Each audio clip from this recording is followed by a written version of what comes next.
রাষ্ট্রকে গত 15 বছর ধরে ভারতীয় আধিপত্যবাদ এই রাষ্ট্রের প্রত্যেকটি সেক্টরে যেভাবে জেগে বসেছে, সেই প্রত্যেকটি সেক্টর থেকে ভারতীয় আধিপত্যবাদকে উৎখাত করতে হবে। সরকারের উদ্যোগে জুলাই গণঅভ্যুত্থানের বিচারের সম্পূর্ণ করতে হবে। এখনো শহীদ পরিবার এবং আহতদের সুচিকিৎসা কিন্তু হয়নি। আমরা স্পষ্ট করে জানিয়ে দিতে চাই, আপনারা শহীদ পরিবারের কাছে গিয়ে জিজ্ঞেস করবেন যে নির্বাচন আগে না সংস্কার আগে। শহীদ পরিবারের কাছে গিয়ে জিজ্ঞেস করবেন ৭১ বড় নাকি ২৪ বড়। এই যে বিভাজনের প্রশ্নগুলো, এই যে বিভাজনের সূত্রগুলো, এইগুলো আমাদেরকে আরো বেশি বিভাজিত করেছে। আমাদের শহীদ পরিবাররা এখন নিরাপত্তাহীনতায় আছে, আমাদের সুচিকিৎসা হয়নি, অথচ রাষ্ট্রের স্বরাষ্ট্র মন্ত্রণালয়, স্বাস্থ্য মন্ত্রণালয় মন্ত্রী প্রতিমন্ত্রীর পদমর্যাদায় দুইজন দায়িত্ব পালন করছেন। আজকে আইন উপদেষ্টা দায়িত্ব পালন করছেন, অথচ আইন মন্ত্রণালয় থেকে আমরা দেখতে পাই আওয়ামী লীগ ফাঁসিবাদের দোষর খুনিদেরকে আটক করার পরেও তারা সেখান থেকে জামিনে বের হয়ে যায়। গতকালকে প্রধান উপদেষ্টা তিনি 3টি দলকে ডেকেছেন, আজকে অনেকগুলো দলের সাথে তারা বসবেন।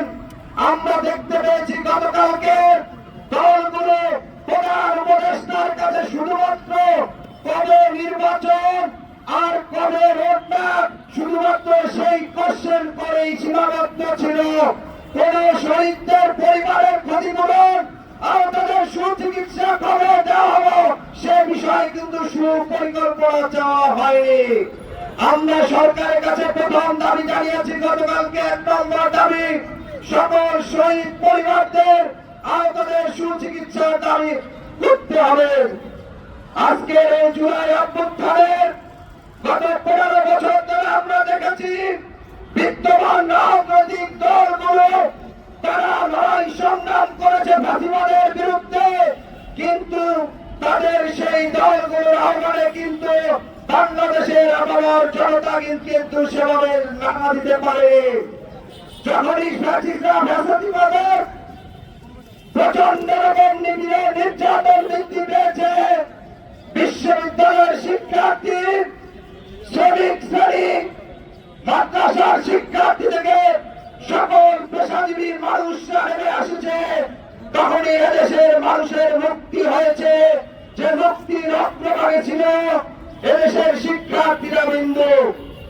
আজকে অভ্যুত্থানের 10 মাস পেরিয়ে গেল, আজকে বিশ্ববিদ্যালয় কলেজগুলোতে সেই শিক্ষার্থীদের অধিকার আদায়ের, শিক্ষার্থীদের গণতান্ত্রিক চর্চা, শিক্ষার্থীদের মূল্যবোধ গণতান্ত্রিক চেতনা চর্চার সেই ছাত্র সংসদের কোন এখন পর্যন্ত কার্যকরী পদক্ষেপ দেখা যাচ্ছে না।